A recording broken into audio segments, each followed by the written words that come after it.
Bien. A priori, oui, ça enregistre. Colette, c'est lundi. Bienvenue à toi. Elia, bonjour. Bonjour. Merci, Aurore. Je te remercie bien. Alors, je t'en prie, Colette, explique-nous un peu la raison de nos présences aujourd'hui. Alors voilà, quand je t'ai envoyé les points, qui pour moi paraissaient le plus important, hein, c'était pour ma sœur Mireille. Euh, En fait, voilà, quand elle est née, j'avais 6 ans. Et petit à petit, au fur et à mesure qu'elle grandissait, on se sentait de plus en plus proches, toutes les deux. Je m'occupais d'elle, petite, hein, je faisais un peu comme la maman. Donc, très, très jeune, déjà, on était très proches et ça a toujours été le cas jusqu'à son décès. Et comment pourrais-je dire ça? C'est vrai que elle a eu donc un cancer du pancréas en 2013. Euh, Quand elle est partie, pour moi, ça a été très difficile. Alors, là, je t'envoie les choses comme ça, alors que j'ai quand même écrit pour que ce soit un peu cohérent. Mais après, je reviendrai sur ce que j'ai écrit. C'est juste pour t'expliquer que quand elle est partie, pour moi, ça a été un peu difficile. Un peu difficile parce que on lui a fait une sédation, donc voilà, elle était arrivée à un point, phase terminale. Et je l'avais vue quelques 5 minutes avant. Elle était encore consciente et quand le corps médical m'a demandé de sortir, elle était encore consciente. Et quand ils m'ont fait rentrer, elle était endormie. Elle ne s'est jamais réveillée. Et ça, pour moi, ça a été très dur à encaisser. C'était très difficile parce que j'aurais aimé, je pense comme tout le monde, quand une personne chère s'éteint, tenir la main ou être à ses côtés. Tandis que là, elle était plus là. Elle s'est endormie et puis elle est restée 3 jours comme ça, hein, dans le coma. Mais cet Voilà, donc endormissement, Colette, c'était pour apaiser son état, apaiser ses souffrances. oui, Mhm. ouais, ouais, ouais. Ça, c'était un protocole, je pense, qui avait déjà été... euh, ils en avaient déjà parlé, je pense, avec elle, hein, le corps médical. Je pense qu'elle était déjà d'accord. Mhm. Mais ça, il y a beaucoup de choses que j'ai su, mais après. Alors, par contre, je vais revenir maintenant peut-être. Voilà, j'étais très proche de ma sœur, je l'aimais énormément. Et, et puis, bien évidemment, comme je sais que quand on passe de l'autre côté, c'est pas toujours simple. Et que j'aimerais surtout savoir, voilà, dans quel état elle est, si là où elle est, j'espère que elle est plus ou moins bien. Mais voilà, j'aimerais savoir dans quel état elle est de l'autre côté, si elle est interférée, si elle est libre, voilà. Pour moi, ça a beaucoup d'importance, énormément d'importance. Mais, Comment elle se trouve de l'autre côté. mhm. Et c'est pour ça qu'on est là en cet instant. Est-ce que tu veux nous parler de la vie qu'elle a menée Hmm. un instant? Alors, quand elle était petite, on a vécu voilà, dans une famille avec un père qui était quand même assez violent et une mère égocentrique. Voilà, assez tournée vers elle-même. Mais ça a été donc assez chaotique, ça a été difficile, hein, je pense, pour tout le monde. Et donc, c'est pour ça, je pense que peut-être, très jeune, elle est partie de la maison dès elle est tombée amoureuse hein, d'un copain, et puis elle est partie. Donc, elle avait quand même 15 ans, je crois que c'est jeune. Hein. Et ensuite, elle venait régulièrement à la maison. Elle faisait des séjours. Dès que ça allait pas avec son copain, elle revenait. Et ça, jusqu'à l'âge de 27 ans. Elle bringuait pas mal. Je dirais même, elle travaillait. Hein. Travaillait, elle avait un poste à responsabilité dans la vente, mais elle bringuait beaucoup. Hein. Et voilà, jusqu'à son mariage. Jusqu'à son mariage, où après, elle s'est un peu rangée, elle s'est posée. Elle a eu 3 enfants, mais après, elle continuait quand même à bringuer parce que avec son mari tenait un bar. Il a toujours tenu des bars, de toute façon. Hein. Et donc, voilà, quoi. c'était toujours les week-ends, hein. Donc tu es en train de me Elle a dire toujours- qu'elle a, à sa manière, profité de sa vie? Oui, oui. Elle a Mhm. profité. Elle était beaucoup aimée parce qu'elle était elle était charismatique, hein. Elle avait vraiment, donc ouais, les gens l'aimaient bien, l'aimaient beaucoup. Elle était quand même coléreuse, c'est-à-dire quand il y avait quelque chose, ça explosait vite, quoi. Mhm. Et voilà. Donc elle a toujours fumé le joint, par contre, hein, ça, toujours, régulièrement. Comment est-ce Euh, qu'elle a géré l'annonce de la maladie? euh, alors, j'ai beaucoup de difficultés peut-être à en parler parce que je ne sais pas si c'est que je fais un déni, mais je ne savais pas à l'époque que cette maladie, enfin, en tout cas le cancer du pancréas, pouvait ne pas. C'est la pire, je dirais, hein, Ouais. pire. Et je ne me suis pas vraiment très, très intéressée au début. Enfin, je n'avais pas compris, en fait, je crois. Voilà, je crois. J'avais pas compris que Il y c'était avait une grave. phase de déni de ta part? Ouais, peut-être un petit peu. Je n'avais pas Mhm. compris que c'était très grave. Je crois que c'est mon fils, un jour, il est venu à la maison et je pense il a quand même voulu me le dire pour me préparer, mais ça m'a choqué. Ça m'a beaucoup choqué. Voilà. Quand j'ai appris que c'était vraiment grave, mais voilà. Et elle a Donc, compris d'emblée que c'était grave? alors, on lui a proposé deux choses. Le professeur lui a proposé deux choses, ou de l'opérer, et il y avait une chance sur deux, et sinon, chimio, enfin, tout le protocole, chimio, radiothérapie, enfin, tout ça. Et là, par contre, euh, elle restera en vie, mais voilà, le peu de temps qu'elle aurait à vivre. Il lui avait dit qu'elle était encore jeune, parce qu'elle avait 49 ans. Et donc, après, c'est important aussi, mais elle n'exprimait pas beaucoup. C'était très difficile pour elle. Je pense que elle n'en parlait pas beaucoup de tout ça. Elle parlait de la maladie, mais pas de ce qu'elle ressentait, pas de ces choses-là. En tout cas avec moi. Voilà. Je ne sais pas si ça a répondu à ta question. Elle était dans le déni aussi? Tu as la sensation qu'elle... Je pense, oui, qu'elle était un peu, mais je Mhm. peux me tromper, hein, c'est mon point de vue, hein, il me semble, comme si elle allait guérir. Ok. Voilà. Euh, Avant de tomber malade, euh, voilà, donc elle a bien profité, hein, elle a eu ses trois enfants, ils ont fait plusieurs séjours au Brésil avec son mari. Mes parents venaient à la maison garder les enfants et ils partaient au Brésil, au Maroc. Euh, euh, on va dire à peu près 5 ans avant qu'elle tombe malade. Ils ont, ils ont pris en gérance un bar, tabac, restaurant à Aix-en-Provence et elle a travaillé. Auparavant, elle ne travaillait pas. Son mari travaillait, mais pas elle. Elle restait à la maison, elle s'occupait des enfants, elle était très heureuse. Et donc là, quand son mari a pris la gérance de ce bar-restaurant à Aix, elle y a travaillé. Et par la suite, donc, elle m'a raconté que ils étaient, voilà, ils étaient associés avec un autre couple. Et la femme donc, de cet associé, quand elle n'était pas là, parce que c'était 15 jours, 15 jours. Donc la femme de l'associé la dénigrait régulièrement quand ils étaient absents auprès des clients. Et ça l'a beaucoup affectée. Ça l'a beaucoup affectée. Elle a retiré des angoisses, voilà, beaucoup d'anxiété, au point de m'en parler, hein. Régulièrement, elle revenait sur le sujet. Ça l'affectait énormément.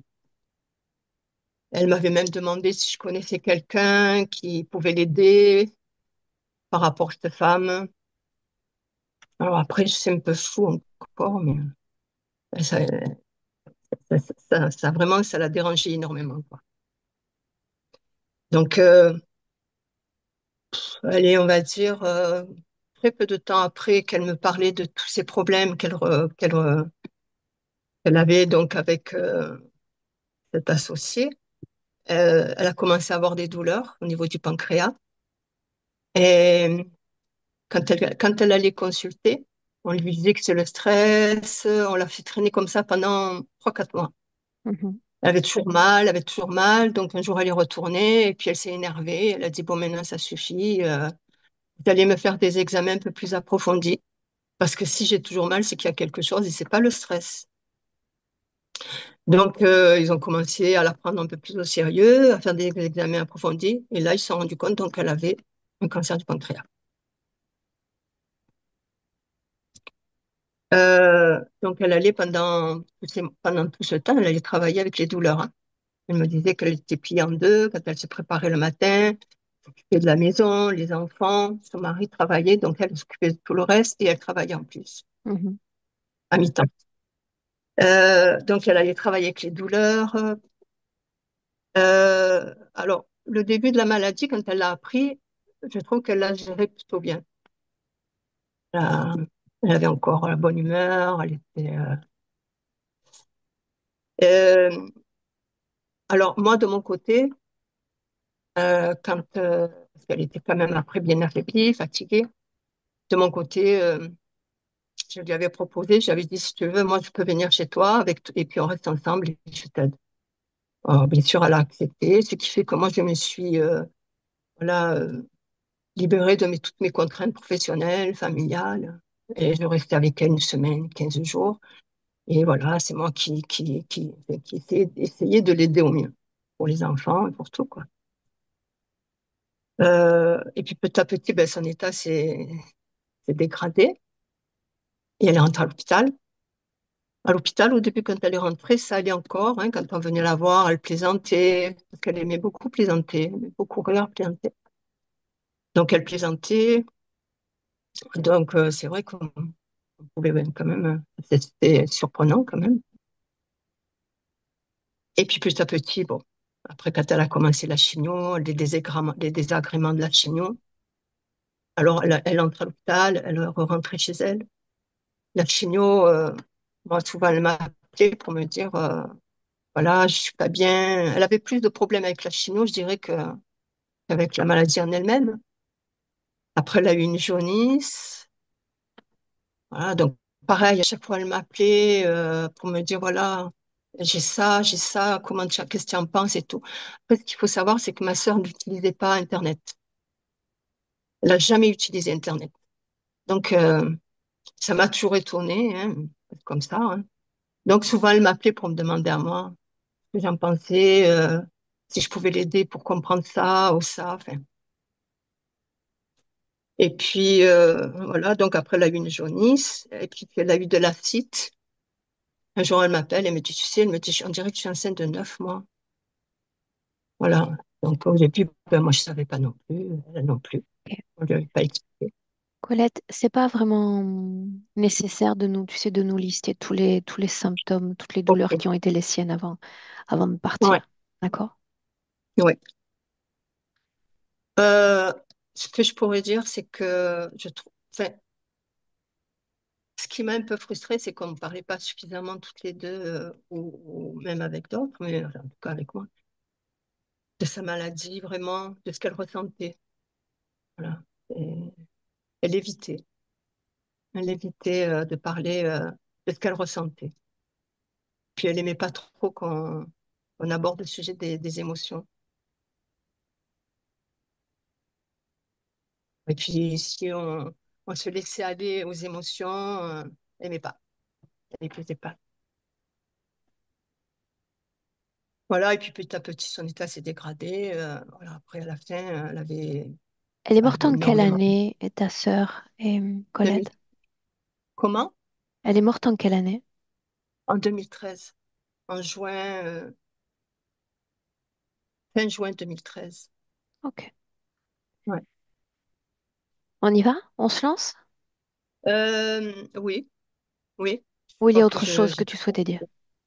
Non, non, je t'ai parlé, hein, je t'ai dit que voilà, la fin, comment elle s'est passée. Elle est restée 3 jours. Alors voilà, moi c'était ça, c'est surtout le fait que elle n'était pas consciente quand elle est décédée. Il est endormi. Elle est restée 3 jours et après elle est décédée. Voilà, et puis après son décès, je me suis connectée avec elle. Euh, voilà, par le cœur, j'ai pensé beaucoup à elle. Et je l'ai vue souvent en rêve. Je l'ai vue souvent en rêve. Et je voulais aussi te dire une chose, Aurore. Alors, je ne sais pas si c'est un lien ou pas, hein, mais je voulais quand même t'en parler. Cette nuit, j'ai été réveillée, je crois qu'il était 2h30 du matin, et je ne pouvais pas me rendormir. Tu sais, il y a eu un orage et tout. Et je ne pouvais pas me rendormir. Donc, j'ai pris mon téléphone et j'ai mis une session avec toi. Donc, j'écoutais la session et je me suis endormie. Et alors, est-ce un rêve? Je pense que c'était un rêve, enfin, c'est bizarre.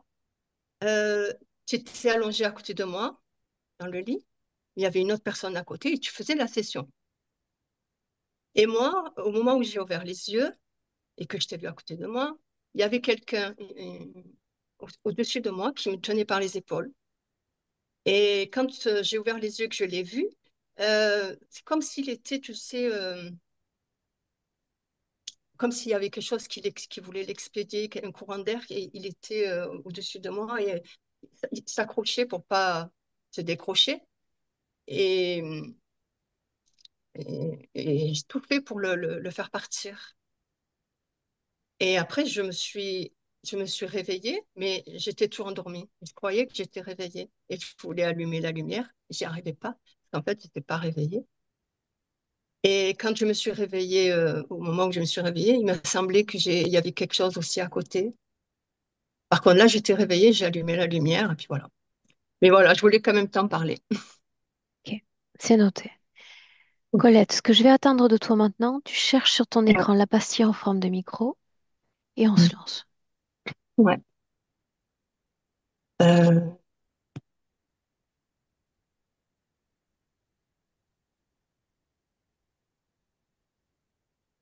La ouais, pastille en je la bas à vois pas. gauche en forme de micro, Il c'est marqué n'y a audio. pas de... Hein. C'est marqué audio. Je vais le faire moi, touche à rien. C'est un téléphone. C'est fait, touche à rien. Bien, Elia, où est-ce que tu es?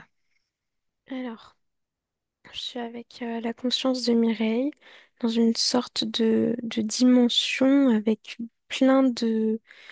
comme des nids, c'est des petites boules en osier avec juste des petites couchettes et tout ça c'est dans des arbres avec beaucoup de lianes, c'est suspendu.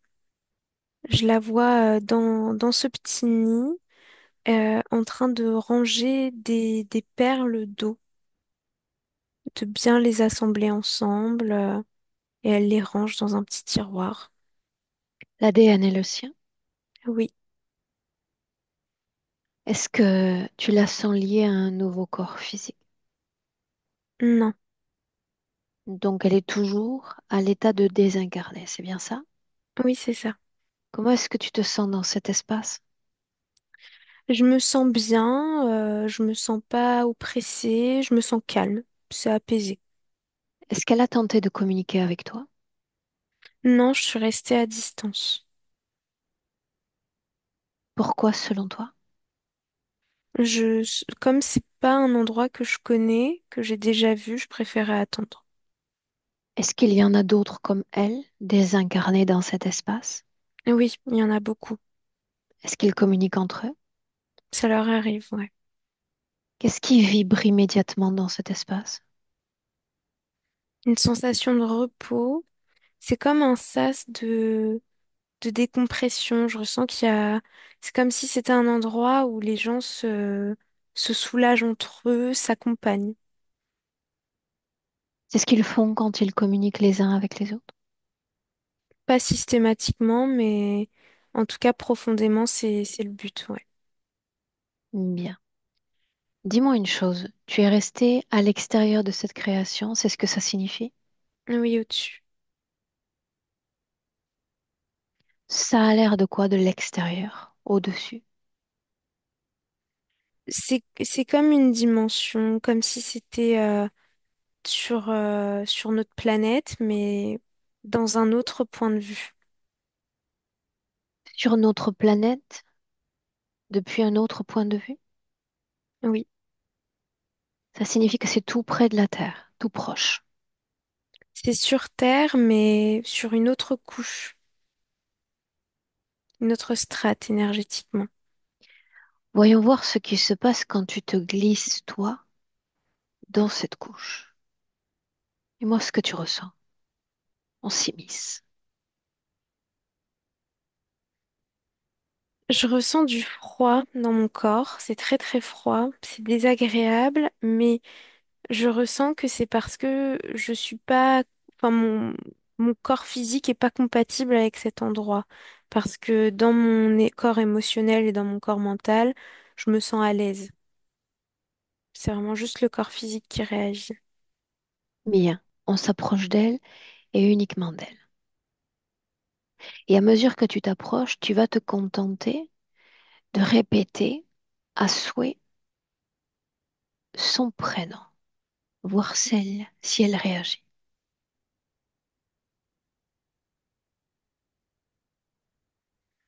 Elle sourit. Elle a arrêté tout de suite ce qu'elle était en train de faire avec ces espèces de perles d'eau. Elle s'est retournée et tout de suite elle m'a partagé l'image, là, un souvenir de danse et d'un homme qui rentre avec une cigarette et l'odeur de la fumée qui, elle dit non, faut pas que tu fumes ici. Elle se souvient avoir été Muriel. Oui, oui, oui. Là, elle me montre une image d'elle en train de mettre des chaussures, faire des lacets à la va-vite. Ensuite, je la vois en train de claquer un micro-ondes.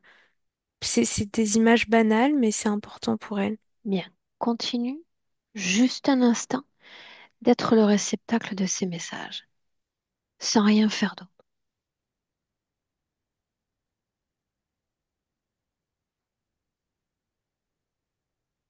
Elle me montre qu'elle aimait beaucoup avoir des relations intimes avec son mari.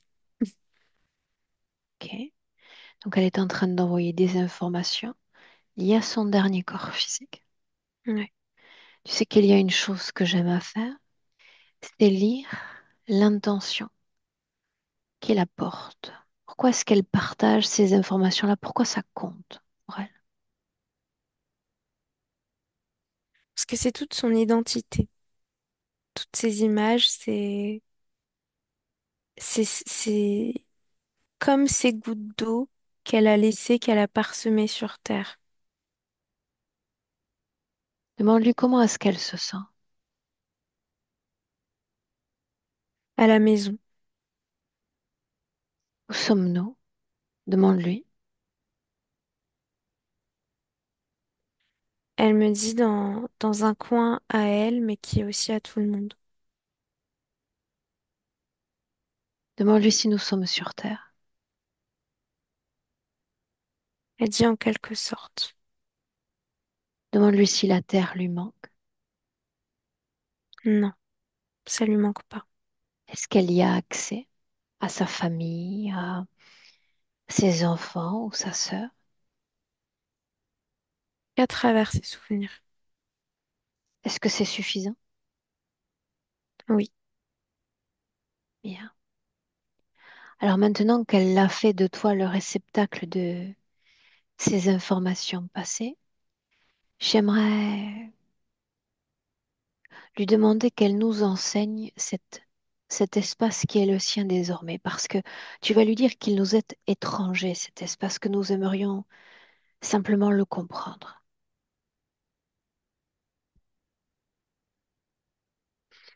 Elle est descendue et là, on a les pieds dans la mousse. Je sens que c'est très humide. C'est pour ça que moi, ça me fait vraiment froid dans le corps, mais elle rigole parce que elle dit que c'est pas censé faire ça, mais parce que j'ai un corps. il y a des consciences animales autour de nous. Je vois des chiens, je vois des oiseaux. Euh, et c'est comme si le sol était conscient aussi, une conscience végétale collective. Végétal collectif, tu dis? Ouais. Une seconde. Tu te balades à souhait dans cette création sans que qu'aucune conscience ne soit altérée de ta présence. C'est comme si j'étais pas importante. Personne me regarde, tout le monde fait ses petites affaires. Très bien. Si c'est le cas, si nous n'avons pas d'importance, qu'est-ce qui est, selon toi, incarné, important dans cet espace, Elia? Là, tout de suite, ce qui me vient, c'est l'eau. Il y a de l'eau partout, dans l'air, dans le sol, les perles d'eau qu'elle faisait. Tout le monde, je vois que là, dans une rivière, ils sont tous à mettre les mains dans l'eau. L'eau est très importante. Il y a une conscience végétale collective. Est-ce qu'on peut dire qu'il y a une conscience animale collective, humaine collective? Oui, en fait, tout ça, ça fait la même, ça fait ce truc végétal. C'est comme si la conscience collective, le collectif de tous, alimentait, créait ce végétal qui pousse partout autour de nous. C'est comme la Maintenant, respiration de tout le monde. tu vas lui dire simplement que c'est Colette qui nous envoie et tu me dis ce qui se passe. Elle rigole et là, elle me montre une image de toutes les deux dans une voiture en train de conduire et c'est comme si Colette, elle avait pas du tout confiance en elle qui prend le volant.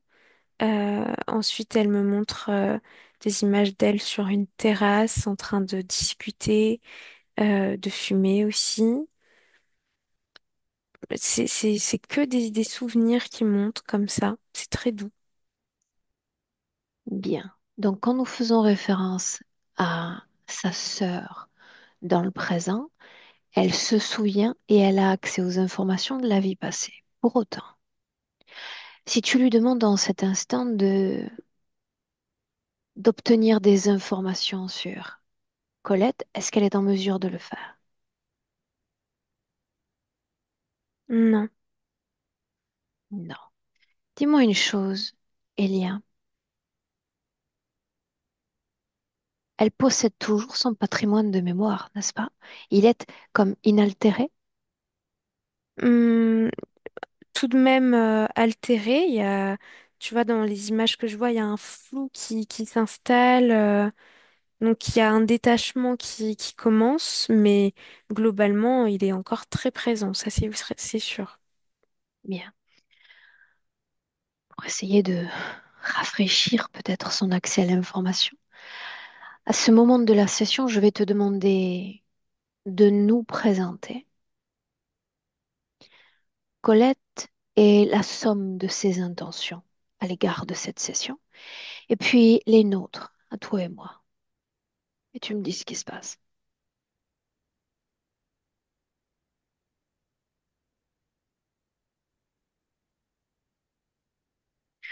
Tout de suite, elle s'est assise et elle a écrit dans la mousse le mot liberté avec son doigt. Bien. Tu vas lui demander simplement si elle nous laisse l'accompagner encore quelques minutes, si elle nous permet de rester. Oui. Comment fais-tu pour définir ce qui relève de l'espace de Mireille de ce qui relève de l'espace collectif? Bah, tout ce qui est à Mireille, je ressens que ça résonne à l'intérieur de moi, alors que tout ce qui est du collectif, c'est comme une caresse autour de moi. Donc, je fais abstraction de ça. Bien. Elle nous permet donc de rester. Mm. J'aimerais alors que nous poussions la porte de ces informations et que tu regardes l'enfant qu'elle fut alors qu'elle avait 10 ans d'âge, l'énergie animant son corps physique. Je ressens quelque chose de très dense, électrique, comme si elle voulait... elle aime pas son âge. J'entends 16, 16, 16, comme si elle rêvait d'avoir 16 ans, comme si elle se sentait un petit peu plus grande que ses copines. Elle n'arrive pas trop à s'identifier à son âge. Et je la vois très hyperactive. Là, je la vois sur un vélo, s'agacer de pas pouvoir aller plus vite, vouloir repousser ses limites. L'énergie dans son corps, est-ce que tu la sens la proie d'une quelconque source d'interférence?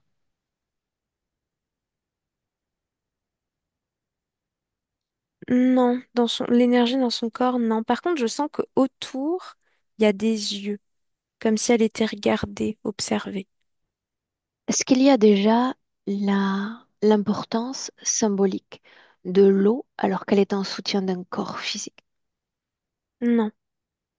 Non. Bien. Tu vas faire défiler sa ligne de temps. L'enfant devient femme, la femme devient mère. Tu continues de regarder l'énergie en soutenance de son corps physique.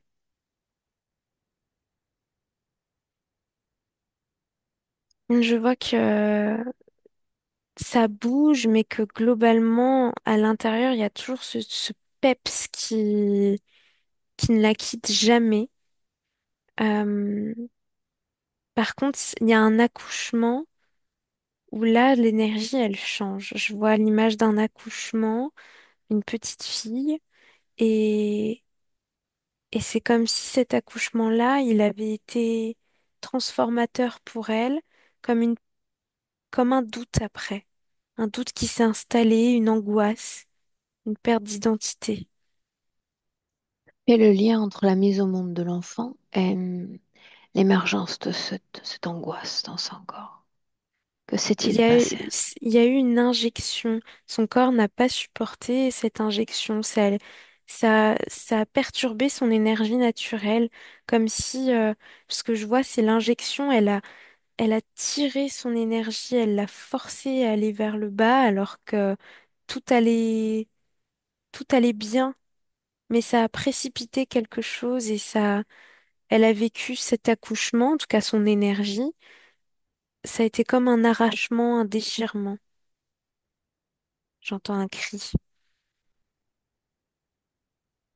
Mais chacun d'entre nous peut être altéré par ce type d'intromission médicale, d'accompagnement médical et d'être happé dans l'énergie en en l'instant T. Regarde la façon dont elle gère ça à long terme.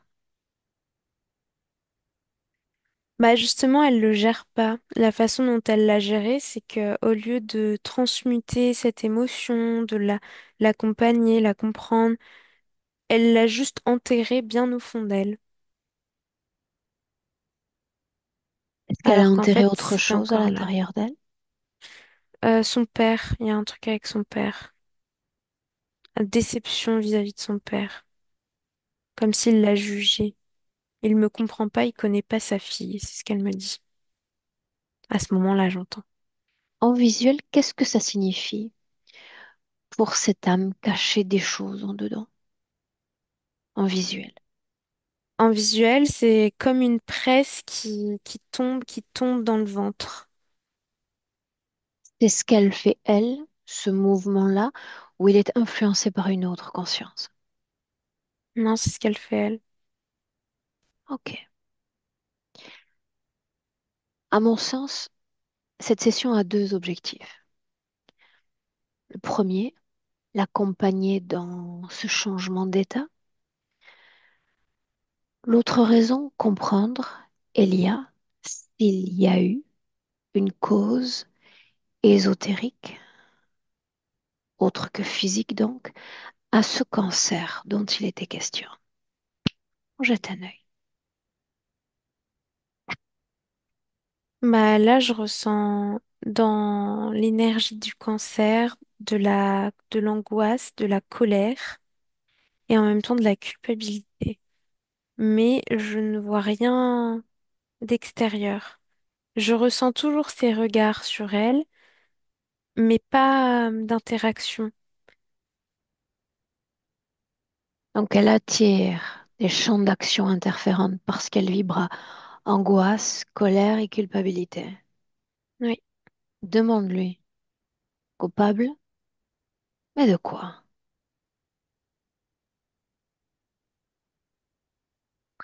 Elle ressent qu'elle n'arrive pas à soulager suffisamment les gens autour d'elle, que ce soit ses enfants, son mari ou les personnes qui vont à sa rencontre.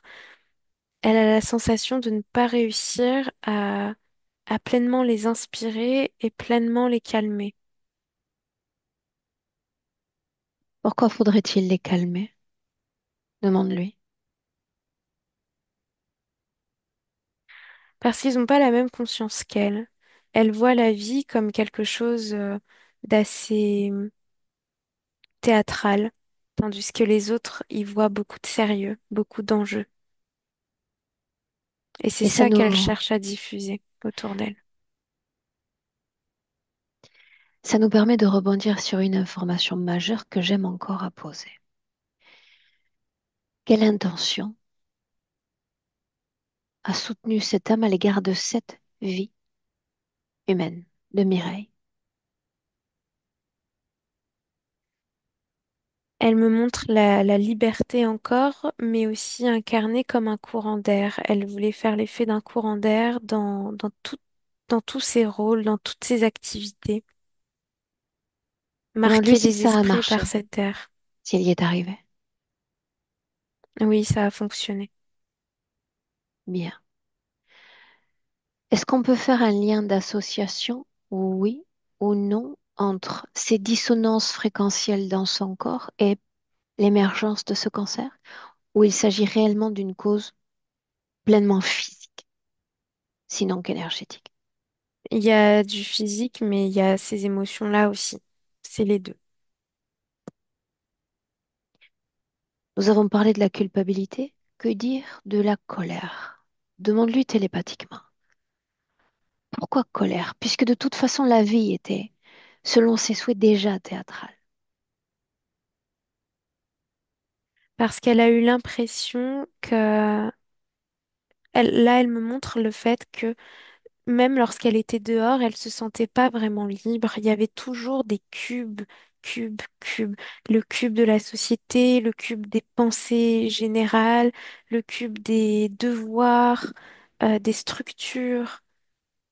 Tous ces cubes, ça la mettait en colère. Elle comprend pas pourquoi l'humain a créé tout un fonctionnement enfermant, alors que le but, c'est de créer quelque chose de libérateur tous ensemble. C'est ce qu'elle dit. Si on reste sur l'idée symbolique de cube enfermant, qu'est-ce qui pour elle et uniquement pour elle était synonyme d'enfermement? On comprend, on essaie. Ce qui l'enfermait, c'était de devoir prétendre ne, ne pas être affectée par tout ça. Elle avait l'impression, il y avait une dualité en elle entre cette conscience qu'elle avait et le fait d'être dans une vie à suivre le mouvement alors que ce mouvement, elle ne l'aimait pas. Elle a eu l'impression de se trahir un petit peu, de pas suivre suffisamment sa destinée, en tout cas celle qu'elle avait choisie pour elle, c'est-à-dire la liberté. Pourquoi fallait-il que ce soit si court, son passage sur Terre? Elle me dit que c'est peut-être pas compréhensible pour nous, mais que c'est une façon de maintenir sa liberté et de ne pas se faire. Elle me montre comme des taches d'encre que si tu restes trop longtemps sur Terre et dans ce système, les taches finissent par entrer en toi et tu perds ta couleur naturelle.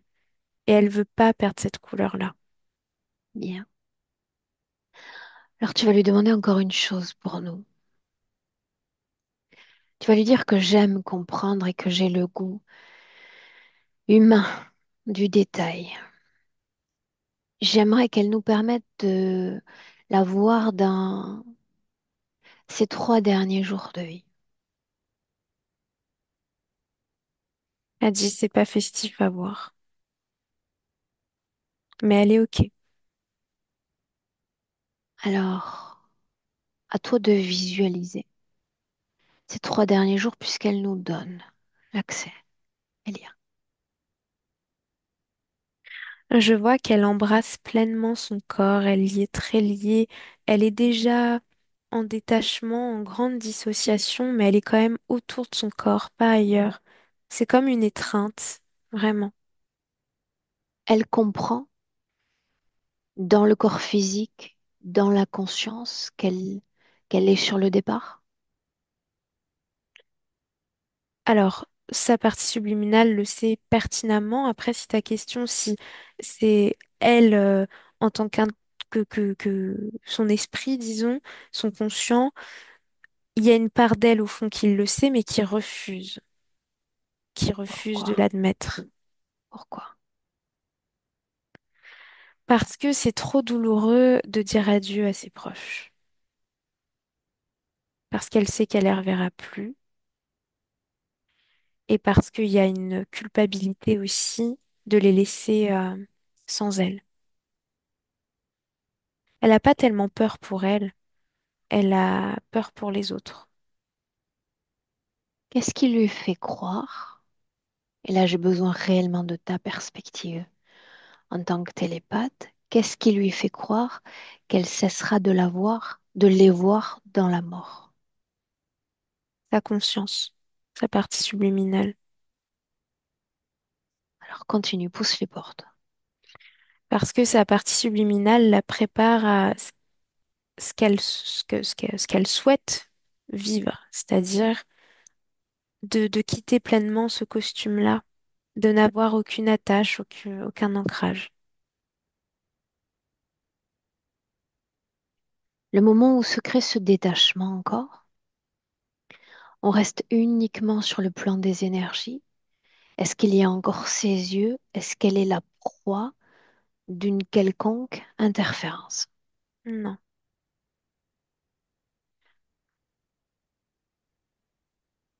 Regarde-la vivre cet instant de mort, de changement d'état. Je vois comme un grand flash, comme un éclair lumineux, bleu clair, euh, où un court instant, elle a plus de forme humaine, elle est juste cette lumière bleue. Mais Et elle devient par sa propre volonté cette lumière. oui, Elle est déjà à l'extérieur du corps. oui. Continue. Et ensuite, elle accompagne son corps dans tout le processus d'embaumement, d'adieu. Et ensuite, tout le plan physique disparaît complètement et elle s'intègre dans la dimension dans laquelle je l'ai trouvée aujourd'hui. Cet embaumement, ces adieux, pourquoi est-ce qu'elle reste? Pourquoi est-ce qu'elle assiste à la fin de son corps physique? Pour honorer la volonté de son corps, elle On ressent reste, que... Oui, Mhm. On reste sur cette idée. Ça signifie qu'elle est encore en contact avec les informations du corps physique. Ses proches, est-ce qu'elle peut sentir encore, oui ou non, leur conscience, leur vibration? ah oui, oui, oui. Pour autant, elle croyait que dès la mort, ce contact allait se rompre. Visiblement, ce n'est pas le cas. Ce n'est pas le cas parce que c'est la partie subliminale qui soutient cette volonté-là pour honorer la volonté du corps. Est-ce qu'elle sent, est-ce qu'elle sent la vie vibratoire de sa sœur, Colette? Oui, mais elle maintient quand même une distance pour pas se laisser pleinement entraîner dans l'histoire de quelqu'un d'autre. Est-ce qu'elles C'est- communiquent l'une et l'autre, oui ou non? J'entends juste je vais bien, comme si elle essayait de chuchoter ça. Encore une fois, le courant d'air revient à tout le monde. Ce courant d'air, explique-moi-le encore. C'est son essence, c'est ce qu'elle est, un courant d'air. Mais c'est ce qu'elle souhaite manifester dans cette distanciation déjà?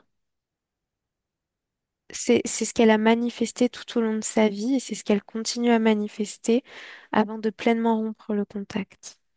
Rappelle-moi ce qu'elle craint si elle se met trop à l'écoute des vibrations des autres, de leur chant de pensée. L'image des taches d'encre à nouveau, se laisser toucher par quelque chose qui ne lui appartient pas et qui n'est pas ce qu'elle veut. Elle a expérimenté ces fréquences à travers ces différents corps. Pas question de les expérimenter à travers l'histoire de quelqu'un d'autre. Légitime. Bien. On parle de quelques heures, on parle de quelques jours, ce délai où elle reste. Je dirais 2 jours. C'est très court. Et après, on la suit. Elia. Après, donc, je la vois dans cet endroit dans lequel je l'ai trouvée, un espace où elle n'est pas accueillie. Personne ne vient vraiment la voir, personne ne la reconnaît Pourquoi comme... cet espace-là alors? Pourquoi elle entre dans cet espace-là et pas dans un autre alors? Parce que vibratoirement, c'est ce qu'elle attire, c'est ce qu'elle crée en fait.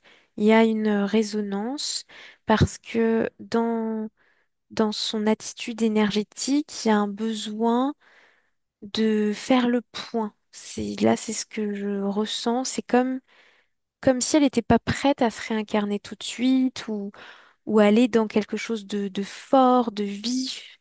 Il y a un besoin de calme et de faire le point avec ce qu'elle porte. Est-ce qu'elle est déjà familière avec cet espace? Oui, Alors pourquoi elle le retrouve avec tant d'aisance? Tu disais il y avait d'autres consciences désincarnées. C'est bien ça, tu Mm. confirmes conscience humaine, c'est ce dont il est question? Humaine, mais aussi animale et C'est vrai, végétale aussi. Mais c'est vrai. Tout ça donne à cette activité avec l'eau, toujours. oui, Est-ce que cette dimension qui est si proche de la Terre a un impact sur cette planète Terre? il y a un truc avec l'océan, le mouvement de l'océan.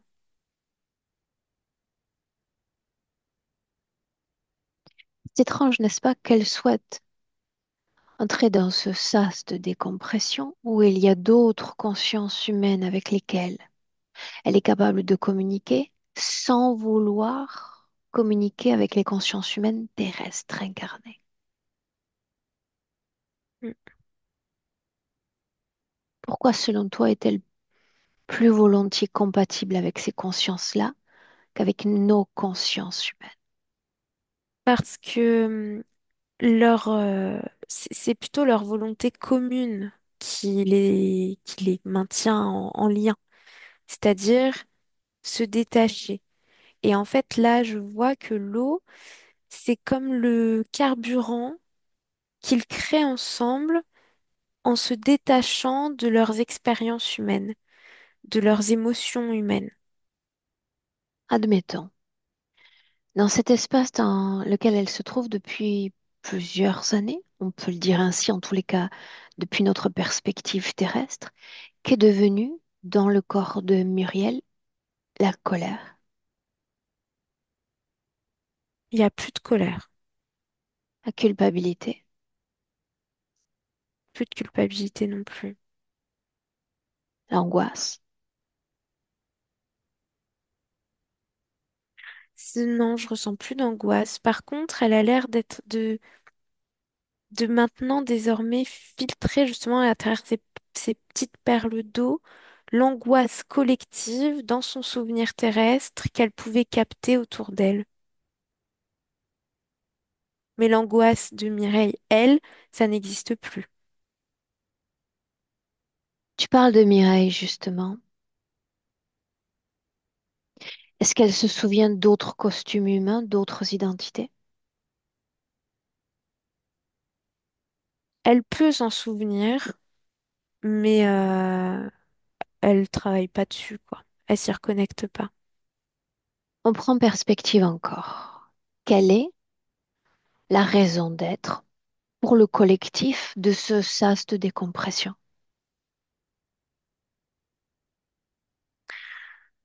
Je ressens que c'est comme se réécrire, se redéfinir et se libérer, se détacher. Il s'agit d'un sas de décompression. Il ne s'agit que d'un passage intermédiaire et éphémère, n'est-ce pas? Oui. Adresse-toi à Colette et demande-lui, et après? Sous quelle définition, dans quelle vibration changeras-tu d'espace, si c'est le À, cas? à Colette ou à Mireille? Parce que Colette, elle est pas là. Mireille, Mireille, pardon. Après, elle retourne pour s'incarner, soit sur Terre, soit ailleurs. Mais en tout cas, il y a un désir de revivre des expériences. Elle me montre que pour elle, la richesse de son âme, c'est d'accumuler des expériences vibratoires, émotionnelles, mentales, physiques même. Mais il faut expérimenter. Tout en comprenant le fait que si elle prend à bras le corps certaines dissonances, elle risque ces taches noires, donc cet ancrage manifeste à cette vie physique. C'est bien ça? Oui, Ok. Tu vas entrer en contact avec l'information de ce sas de décompression. On va faire tout de même quelques vérifications d'usage. Tu vas lire chaque empreinte informationnelle. Il y en a une que j'aimerais connaître. La dernière fois que l'un d'entre eux a quitté cet endroit, quand était-ce? il y a 2 secondes. Bien. Entre en contact avec une autre conscience dans cet espace, n'importe laquelle. Là, ça m'emmène sur un chien tout de suite, un golden. Combien de temps va-t-il passer ici? Peut-être en temps humain, je dirais 2, 3 semaines. Est-ce qu'il est interféré? Non, Bien. On se balade encore. Cette eau dont il était question, oui ou non, source d'une interférence. non, L'espace encore, comme si tu pouvais tout embrasser en une seule seconde. L'eau, leur création, leur conscience, chaque pourtour de cet espace. Est-ce qu'il y a la vibration, la présence d'une autre conscience? non. Bien. Et si je demande alors que dans chaque royaume de création, il y a un créateur qui a créé ce sas-là?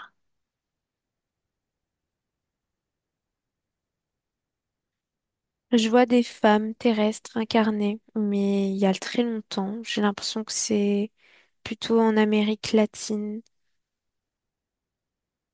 Des femmes dans leur champ créent ça, cet espace-là. Que fut l'intention première posée par ces femmes? Je ressens de l'amour et de la paix, créer un endroit où les âmes qui n'ont pas pu vivre ça puissent le vivre d'une certaine façon. Mais après, ça s'est étoffé. Cet espace fut créé collectivement par les parties subliminales de ces femmes. Oui, Le champ de pensée au moment de cette création relève-t-il du conscient? Elles sont incarnées sur Terre, elles sont conscientes de ce qu'elles font. certaines, oui, mais pas toutes. Ça prend une ampleur, il y a beaucoup de femmes qui y prennent part parce que le chant se diffuse, mais elles sont peu à être conscientes de ce que ce chant représente. Oui ou non, selon la perspective qui est tienne, oserais-je dire la neutralité qui est tienne, il s'agit d'un piège à âme. Oui ou non? Non. Existe-t-il d'autres espaces de la sorte tout près de notre dimension? Oui, Bien. On revient à Mireille encore. Admettons qu'il s'agit d'un passage éphémère. Quand elle quittera ce passage, aucune dissonance dans son corps, aucune tache noire, c'est bien ça? oui. Pour autant, animée peut-être du désir de réincarner un autre corps, Mm. au nom de l'expérience vibratoire. C'est ça. Pourquoi pas ailleurs? Pourquoi la Terre? Pourquoi Ah, toujours la Terre? non, non, ailleurs aussi. Pour l'instant, elle ne sait pas, mais ailleurs, c'est possible. Ok. Vérification d'usage encore. Est-ce que tu sens la présence d'une quelconque conscience type plasmatique dans cet espace? Non, Pas même dans l'eau? non, Est-ce que Mireille est programmée? non, Est-ce qu'elle est toujours connectée à la planète Terre? non, mais l'espace dans lequel elle est relié à la Terre. Mais elle, en tant que telle, elle n'est pas connectée à la Terre. Par contre, elle est connectée à cet endroit qui, lui, est relié à la Terre. Bien. Ok. En aucune façon, tu me dis que les êtres qui lui sont le plus proches n'ont pu pénétrer cet espace depuis le moment de son décès? Non. En aurait-il les capacités? Vibratoirement, il y a trop de lourdeur pour qu'ils y parviennent. Bien. Si tu entres en contact avec ta propre densité et la sienne, quelle différence entre qui elle est en cet instant et qui tu es toi en cet instant? Eh ben, elle est essence alors que moi, je suis Elia. Je je sais pas comment mieux le décrire, quoi. Bien, bien. Serais-tu en mesure tout de même de la canaliser un instant pour moi? Oui, je pense, ouais. Est-ce qu'elle accepte cette communication plus directe? L'idée de se rapprocher d'un corps terrestre, c'est comme pour elle marcher dans une crotte de chien, tu vois. C'est pour ça que je demande, sans rien forcer. Elle n'est pas très à l'aise à l'idée de le faire. Ok. Alors évitons-nous l'incommodité. Ce que j'aimerais faire pour vous assurer de son processus, c'est comprendre pourquoi est-ce qu'elle nous accepte en cet instant. Pourquoi est-ce qu'elle nous accepte depuis plusieurs minutes? Elle aurait pu tout aussi bien nous fermer la porte.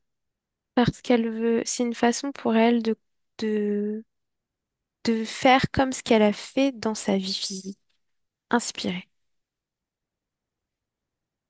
Autrement dit, Elle veut que tout ce qu'on a partagé se soit transmis et elle sait que ça le sera déjà à Colette, puisque je lui ai dit que je venais à ok. travers Colette, et puis peut-être à d'autres, mais déjà le fait de savoir que ce sera transmis, elle est contente de ça.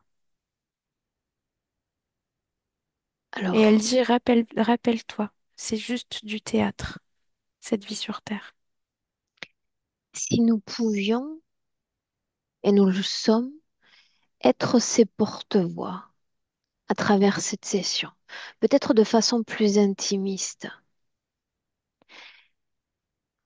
est-ce qu'elle voudrait s'adresser à ses proches?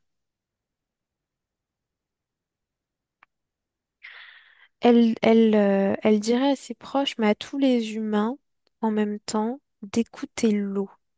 On en revient encore. Et elle me montre qu'en fait, l'eau porte quelque part tous les messages et tous les enseignements de son espace, de ce que eux, ils essayent de transmettre et de libérer en eux. Passer du temps avec l'eau, c'est ce qu'elle dit. de façon plus intimiste, puisqu'elle dit que elle aimerait inspirer son prochain. Que pourrait-on transmettre pour elle?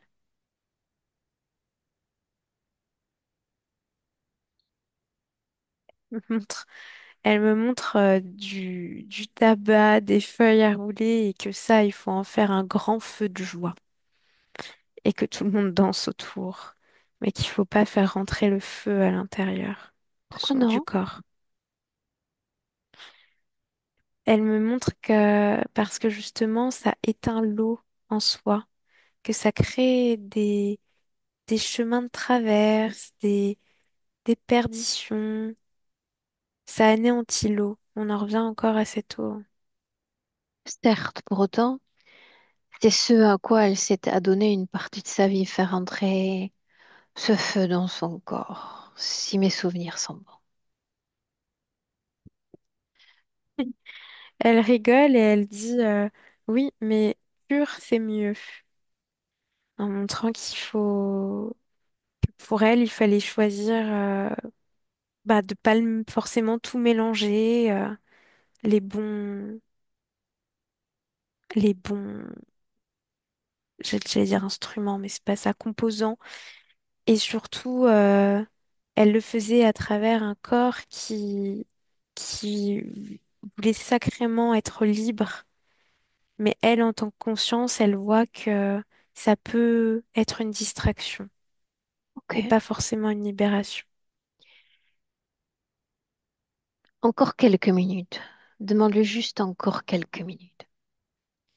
S'il s'agit de venir sur Terre pour y réaliser des expériences vibratoires, nous avons vu plutôt ces trois grandes dissonances avec lesquelles elle est partie et desquelles elle s'est détachée depuis lors. Qu'est-ce qu'il y a à retenir de cette vie-là? De quoi se souviendra-t-elle? Elle me répond que justement que peu importe l'émotion, tout finit par passer. Et que ça a été la grande qualité de ce corps et de cette expérience. La capacité à, à faire tout passer, quoi. Même le beau, même l'amour, Ça se transforme, c'est ce qu'elle dit. mais en quoi? Ça continue d'exister, mais ça devient plus grand, plus général, plus collectif. À travers le corps, c'est limité. Limité à des visages, à des personnes, à des paysages, à des attaches physiques. Alors que oui, ça ne passe pas complètement, ça se transforme parce qu'ensuite, ça devient général, ça devient global. C'est l'amour de tout, l'amour de la vie, l'amour de l'expérience. Mais ne s'agit-il pas également d'une façon pour elle d'être modelée comme elle l'était sur Terre, dans une sorte de mode de fonctionnement? Elle cherchait à fuir avant. Le soi devient collectif, c'est bien ce dont il est question. Oui, même si elle garde quand même une part d'unité, elle dit que peut-être que c'est un mode de fonctionnement, certes, mais qui est beaucoup plus doux à vivre que d'être enfermée aussi fort. Elle se sent pas serrée. Enfin, je suis désolée des termes, je redis tout ce qu'elle dit. Elle me montre que lorsqu'elle était dans ce corps physique, c'est comme si tout était serré, limité. Comme si on l'obligeait à, par exemple, vivre l'amour, mais pas aussi fort que ce que l'amour c'est vraiment. Parce qu'il y a des limites, tout le temps des barrières, des barrières, des barrières. Ok, c'est clair pour moi.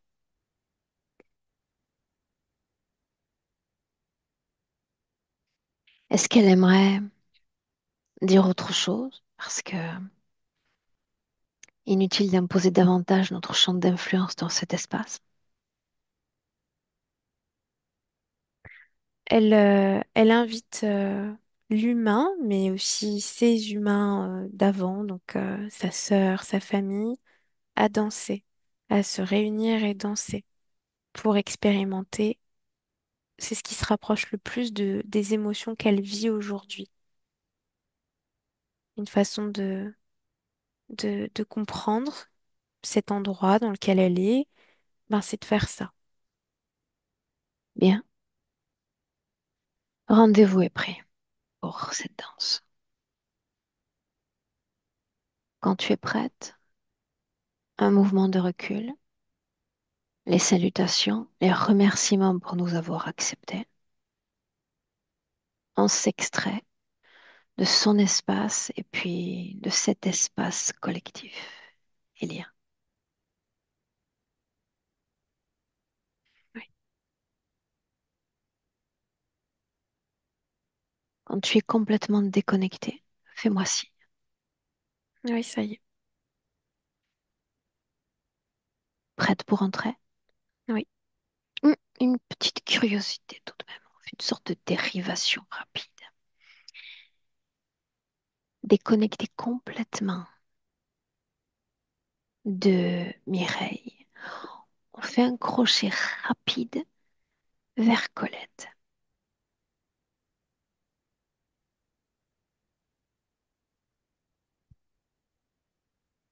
ouais, Sorte de face à face une minute. ouais, j'y suis. Bien. J'ai une curiosité à l'égard de ce qui s'est passé la nuit dernière. Il semble que je me suis introduite une fois de plus, encore dans un espace nocturne. J'aimerais qu'elle t'envoie par le subliminal, par la télépathie, ce qui s'est passé cette nuit dernière. Juste ça. Je vois juste qu'elle a projeté ton image pour accompagner cette part très physique de ce qu'elle est à faire le travail elle-même, à repousser l'extérieur. Autrement dit, ce n'est pas une conscience ou ta conscience Une qui s'est projection. présentée, c'est une projection, une création, un hologramme. Ce travail dont il était question, il est question du travail de Mireille. Non, non, non, je vois Ok. une araignée qui tentait de faire sa petite place. Alors, essayons de sceller ou de greffer à sa propre unité une information ou un conglomérat d'informations. Si elle t'y permet, si elle te le permet, fais d'elle le réceptacle d'informations susceptibles d'influencer cette liberté à laquelle elle aspire, elle aussi, depuis longtemps.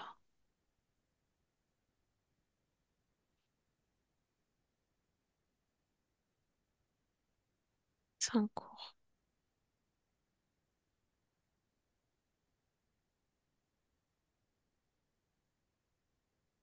Ouais, ça y est. L'information est transmise. Ouais, Elle se souvient de l'information inspirée de sa sœur quant à cette liberté. oui. Bien. Une position de recul encore. Les salutations. On rentre. Cette fois, Elia. Quand tu entends le palier 1, tu es déconnecté absolument de tout et absolument de tous. Se replie sur toi-même. Te voilà en train d'embrasser ton propre instrument vibratoire, d'en analyser chaque ressource, chaque mélodie, et libre à toi de sublimer cette condition qui est tienne en cet instant. La condition idéale, c'est celle dans laquelle je t'invite. Idéale pour ton corps physique et pour toute ta réalité humaine. Idéale. L'inspiration profonde, on touche ce palier de ancrage au corps physique. Tu ressens pleinement ton corps et surtout cette énergie dans ton corps. Des pieds à la tête. Et quand tu entends 3, tu es de retour dans le présent. Bienvenue.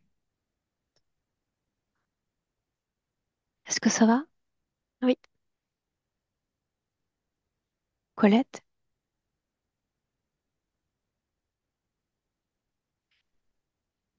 Est-ce que ça va, Colette? Alors attends, je vais te faire signe pour réactiver le son. Là, tu devrais voir une notif. Là, oui. Tu m'entends? Oui, avec cet accent du sud, je t'entends. Ouais. Est-ce que tu Euh, veux dire un mot? oui. Eh ben, déjà, je suis très soulagée, très heureuse de, de tout ce que j'ai entendu, de savoir voilà, que là où elle est bien, qu'elle est libre. Et puis, c'est vrai que tout ce que elle a évoqué, c'était un peu ce qu'elle était dans sa forme physique, hein. C'est les animaux. Elle était entourée d'animaux. Euh, ouais, tout. Ouais. Parce que tout ce qu'elle a dit, c'était vraiment ce qu'elle était sur Terre, hein. Voilà, donc je suis très contente, ouais, et soulagée. Et ça me fait plaisir parce que quand elle a été malade et qu'on partageait beaucoup, parce qu'on était souvent ensemble, on parlait souvent toutes les deux justement de ça, de la liberté, de toutes ces choses-là. On abordait des sujets qui nous tenaient à cœur et que j'ai retrouvé dans tout ce qu'elle a dit. Donc ça me Alors, fait tu sais ce plaisir de qu'il te savoir. reste à faire, non? Danser. Ah oui, mais elle dansait beaucoup et on a beaucoup dansé ensemble, hein, toutes les deux, dans des boîtes, mais elle dansait beaucoup. C'est la bringueuse. Elle dansait d'ailleurs quand elle était petite, elle dansait au conservatoire aussi. Bien. Donc, oui, c'est la continuité un petit peu, je crois, Le message de est ce qu'elle a. passé. Mhm, en Ouais, effet. ouais, Bien. Colette, qu'est-ce voilà. qu'on fait à l'égard de cette session? Est-ce qu'on partage? Est-ce qu'on maintient la session privée? Non, on partage, on partage. C'est intéressant Est-ce quand que je même de savoir floute? qu'il y a des personnes qui sont libres. Et c'est plutôt rare en effet. C'est pour ça que j'ai essayé d'être un peu, de tordre le cou et de mettre à l'épreuve l'information. Mais oui, elle m'a convaincue de cette liberté. Ce qui est plutôt rare, Ouais. en effet.